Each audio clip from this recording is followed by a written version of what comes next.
This is the new VX2 Extreme GT, and they may have taken it a little too far. Whoa!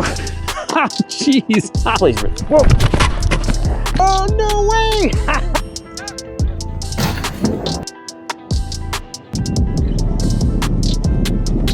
This is the latest single motor electric scooter from Swiss scooter company VMAX. When I reviewed the regular version of this scooter, the VX2 Pro GT, it was already quicker than everything in its class. So for some reason, they decided to make an even faster one, the VX2 Extreme. Single motor scooters are popular because they're usually lighter and less expensive than dual motor electric scooters. But the catch is with a single motor electric scooter, you usually get less performance. But these two scooters, and the Extreme in particular, beat a surprising number of dual motor electric scooters when we put them through identical tests. The specified top speed of the VX2 Extreme is 25 miles per hour, but when we tested it, it went even faster than that. And it's all powered by a battery that's 44% bigger than the one inside the VMAX G2. And that gives the VX2 Extreme a claimed range in eco mode of 43 miles. But I'm gonna test it in the highest performance mode to find out how far you can expect it to go in the real world. Stay with us to watch this single motor scooter beat some well-known dual motor scooters at the ESG test hill, and I'm gonna take it to the steepest hill in San Francisco to see if it can make it to the top. We'll find out what it's like to ride and also cover the one missing feature that for some people is gonna be a deal breaker, but makes the scooter more portable. Welcome back to ESG. I'm Paul Somerville, and for the last 5 years, I've spent more than 10,000 hours riding and testing electric scooters. Let's see what it's like right out of the box, and then it's time for the speed run and the hill climb. Okay, we're back on day one with the VMAX VX2 Extreme GT. Let's see what's in the box. It is different. Definitely a big update from the VX2 Pro GT. Our owner's manual, valve stem extender, the tool to assemble it, the hardware, and we've got the charger inside of a nice carrying bag. 2 amps of output, so that's pretty typical for a scooter of this size. Guns.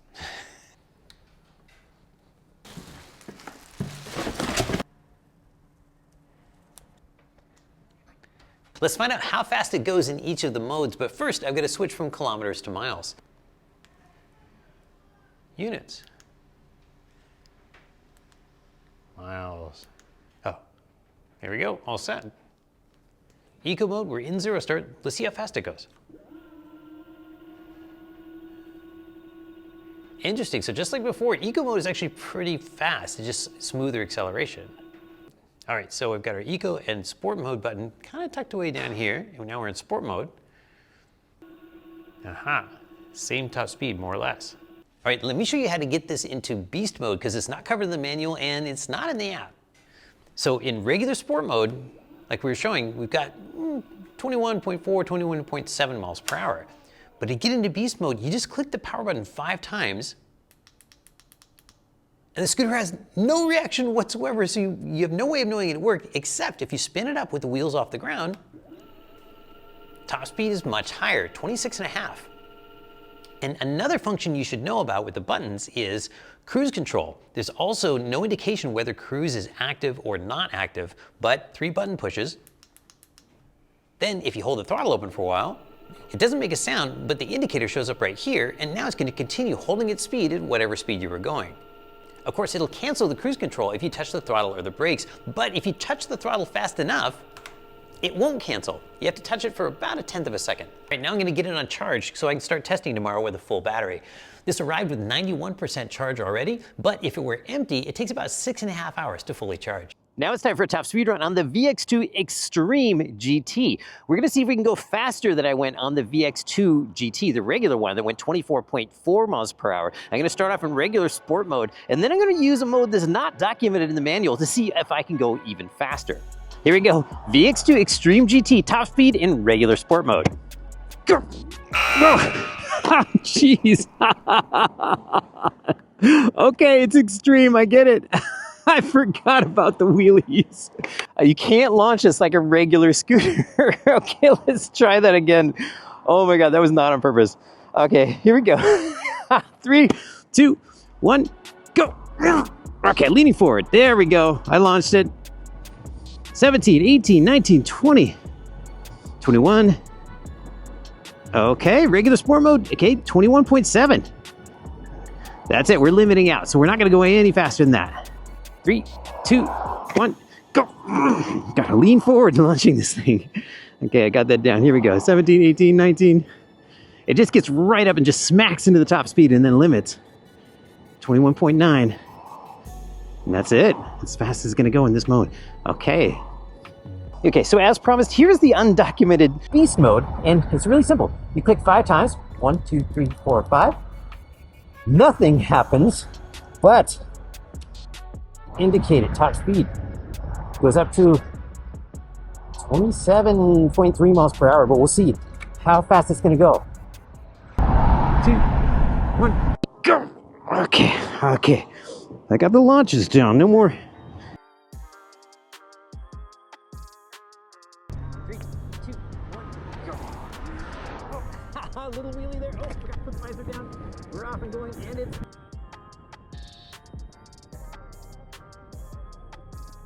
All right, we've got the top speed numbers for the VX2 Extreme GT.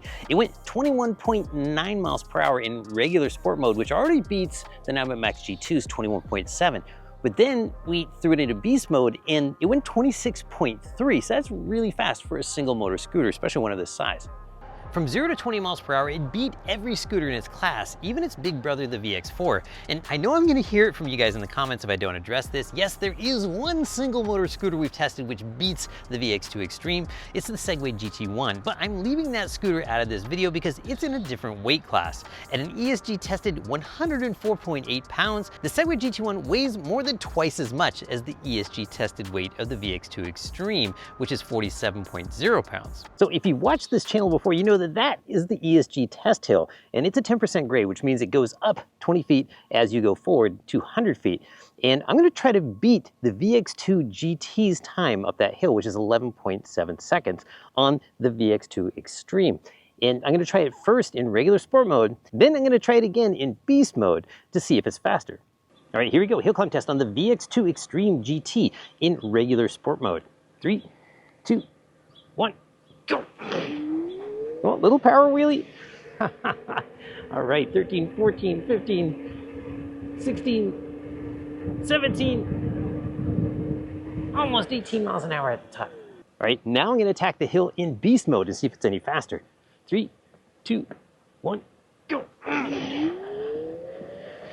Good launch. This thing goes 13, 14, 15, 16, 17, 18, okay, maybe slightly faster at the top of the hill. All right, the VX2 Extreme GT was an absolute beast up the hill regardless of whether it was in beast mode or not. It made it up the hill in beast mode in 10.2 seconds and in regular mode in 10.4, so pretty close to the same. It beat the regular VX2 GT by 1.5 seconds. It beat the GoTrax GX0 by 1.7, and it was just on another planet from the VMAX G2, beating it by 3.5 seconds. Since the VX2 Extreme already beat everything in its class and conquered the ESG test hill, there's kind of only one thing left to do, and that's to put it up against the steepest hill in San Francisco.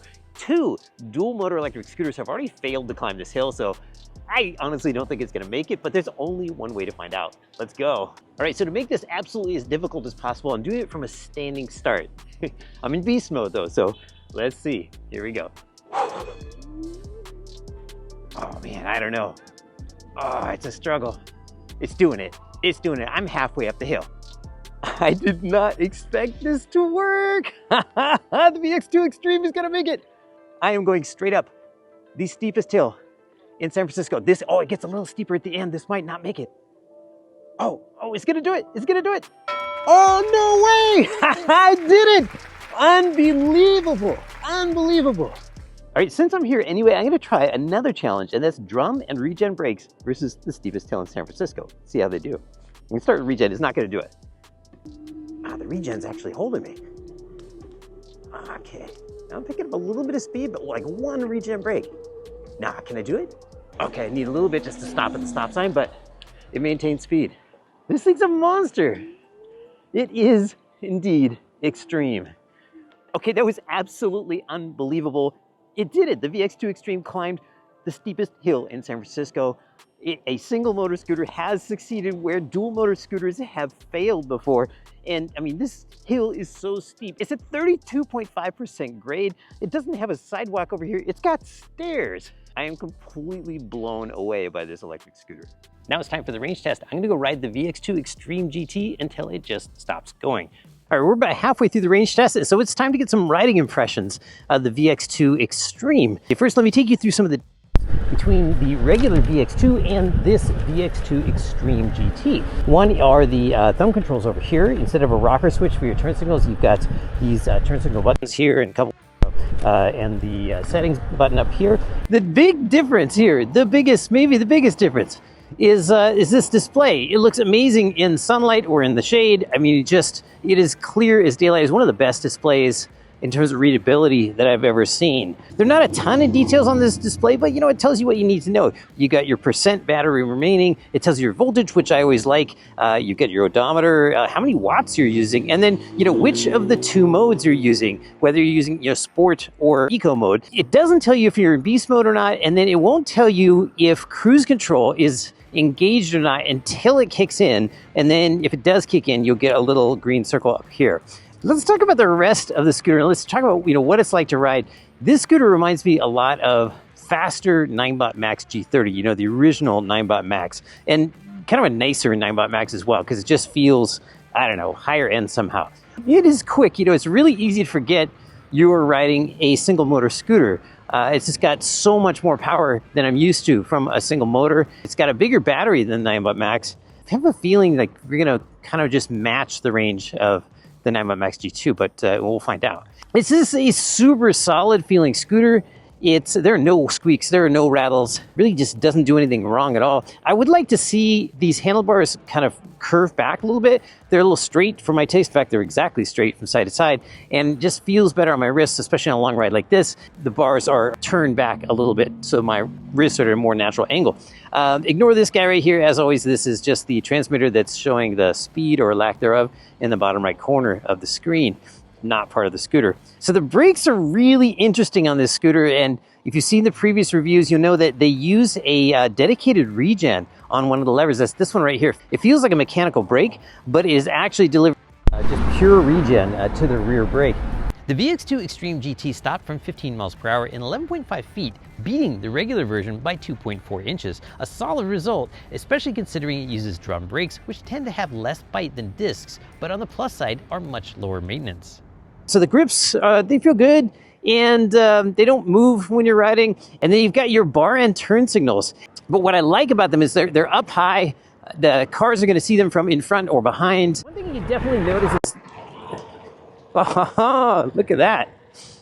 I almost never get passed during a range test by a scooter, so that's pretty cool, actually. One thing you definitely notice on the VX2 Extreme is the lack of suspension. These tires, you know, they're 10 inches, they're tubeless, they feel really good. I'm running them at the upper limit of the tire pressure right now, and, you know, they still cushion the ride pretty well. If I dropped it down to 35 pounds instead of about 43 pounds, then, you know, it'd be even smoother, of course. You lose about 10% of your range if you do that. But, you know, the price and the performance of the VX2 Extreme, you know, they start getting closer to the VX4. And that makes you sort of ask yourself, well, do I want a VX4 or do I want a VX2 Extreme? Okay, so the VX4 has amazing super plush suspension. One of my favorite scooters for, you know, really, really long rides. That's the one I took for an entire lap around the city of San Francisco. And I love that suspension. I love that scooter. The advantage of the VX2 is one is actually is a little bit quicker up our test hill. And the other is portability, is that this is definitely, you know, a lighter and more compact scooter. You get the same display as the one on the VX4, you know, but you lose the suspension, but you also save a few bucks because this is definitely a less expensive scooter than the VX4. All right, let's go ahead and check out the riding modes. I'm right around a beast mode right now because that's how we do our range test, in the highest performance mode. But I'm gonna drop it into eco, and then we'll check out regular sport mode too. Okay, let's launch. Okay, definitely no wheelies in eco mode, pretty chill. But you know, it's fast too. Like, I'm still getting up to, what, 23 miles an hour downhill in eco mode. So it's really not limiting my top speed in eco mode, it's just a smoother start and a softer throttle. You know, so eco mode is handy if you wanted to loan your scooter to somebody and didn't want them to, you know, loop it out from under themselves. Regular sport mode, 21.7. I don't know if you saw, I clicked the power button 5 times to drop it out of beast mode. And I was just lifting it up to check to see if I actually did it, because the scooter really doesn't tell you when you're in beast mode or not. Okay, so now I'm in regular sport mode. And what I like about this mode, it feels very, very close to beast mode in terms of the throttle response and the acceleration and even the hill climbing. Kind of nice because you don't always want to go 25 miles an hour. Like if you want to limit yourself to, you know, around 21.5 miles per hour, dropping it into regular sport mode is a nice way to do that. And then you're not sort of feathering the throttle to control your top speed. And then of course, you know, my favorite, 1, 2, 3, 4, and 5, beast mode. And that just feels good because I don't know who wants to be limited on top speed. It's nice to have as much top speed as you can get. And it really rides a lot like a dual motor scooter once you get up into beast mode. All right, well, that's it for my tour around the scooter. We'll check back in at the very end of the battery and kind of see how it all ends. Interesting data point, I managed to complete an entire lap of the range test course. That's 1.6 miles at 0% battery, starting and ending. And you know, I'm going pretty slow now. I'm going 9.5 miles per hour on flat ground. We're really getting towards the end. In fact, it's dragging on so long, I actually ran out my FPV camera, and that's why I'm just running through 360 right now. I don't think the scooter's got any more hill climbing in it. In fact, it feels like it's slowing down just on flat ground now. I'm down to 8 miles per hour. Oh. And that is the end. We've dropped below 3 miles per hour on flat ground. I'm showing 29 miles covered on the odometer, but you know, as always, the data logger tells the real story. So let's go check the data and see how far it really went. VX2 Extreme GT went 28.9 miles in beast mode on the ESG range test course. The only scooter under 50 pounds that we've tested that beats it for range is the VX2 Pro GT, and that's because it's just not as fast. All right, so we've established that the VX2 Extreme is going to climb pretty much any hill, but you know, the question remains, why is this 500-watt scooter so much faster than all these other 1,000-watt scooters? And that's because motor watts don't mean anything. It's one of the most commonly quoted specs, but what you really need to know is peak power. This has 1,600 watts. The VX2 Pro, the regular one, has 1,300 watts, and that's what's really gonna get you up the hill. But even better than that, you need real testing. And so everybody can compare things, you know, apples to apples. We put the entire ESG database up at electricscooterguide.com. So go check it out. Your favorite scooters have probably already been tested, and you can find all the data right there. Like most VMAX scooters, this version comes in 3 battery sizes, the LT, the ST, and the GT, which is the big version, and that's what we're testing here, and in fact, all of the reviews that we've done. But it's good to know that the performance is basically going to be the same, except for range, but I do recommend that no matter which VMAX scooter you get, or any scooter, if you get a choice, always go with the big battery. I always recommend getting the biggest battery version of any scooter because you're more likely to miss the range later on than you are the money. So let me take you through some of the differences between the VX2 Pro and the VX2 Extreme.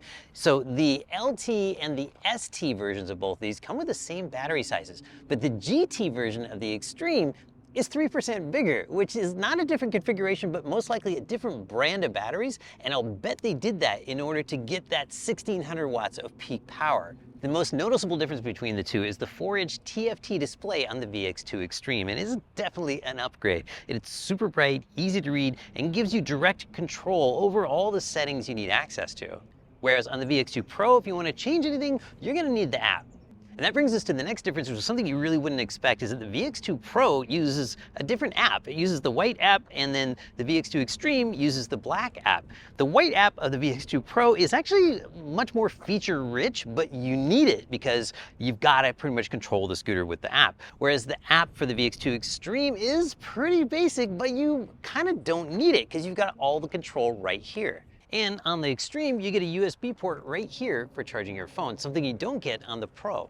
Extreme gets a deck that's 3/4 of an inch wider than the Pro, and you get a slightly different fender and taillight. On both scooters, you get some of our favorite features for reliability, like wide 10-inch tubeless tires, although I wish they were self-sealing. Plus, they're UL listed for safe charging. They've got IPX6 water resistance, which is, really high, but Keep it to light rain, don't get into the deep puddles, and give the scooter a chance to dry off if you ever get it really wet. They both come with 2-year warranties, which is the longest in the business, but no scooter warranty I know of covers water damage. There are 2 unusual things about the brakes on both of these scooters, and the first one is that the brake levers are reversed compared to most scooters. The front brake is on the left, like a bicycle, and then the rear brake is over here on the right. The other strange thing is that this looks and feels like a mechanical brake, but it's not. It's an electronic brake, but it just kind of makes sense when you have both brakes look and feel the same. Both scooters use a drum brake in the front and electronic brakes in the back. The advantage here is you can mash these levers as hard as you want and you're just not gonna go over the handlebars. The disadvantage is it does take a firm grip to get maximum stopping power. And the one feature that could be a deal breaker for some people is that neither of these scooters have suspension.